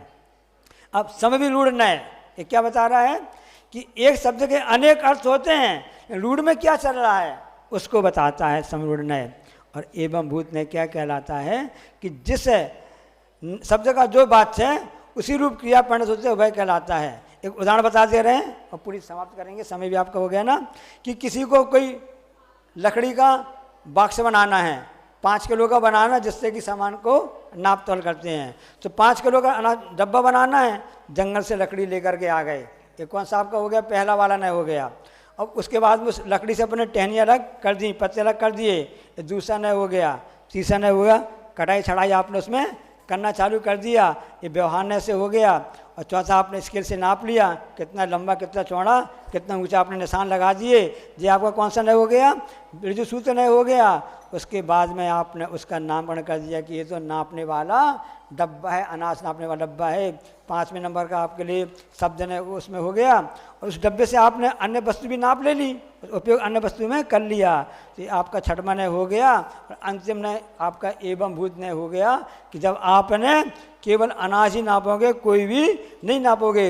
इन सब के विषय उत्तर सूक्ष्म होते जाते हैं, इसलिए इसको क्रम रखा गया है कि पहला वाला जो नय है वह अगला वाला उससे और उसको सब सूक्ष्म होता जाता है। इस प्रकार से जो नए जो होते हैं हमको प्रमाण तक ले जाते हैं।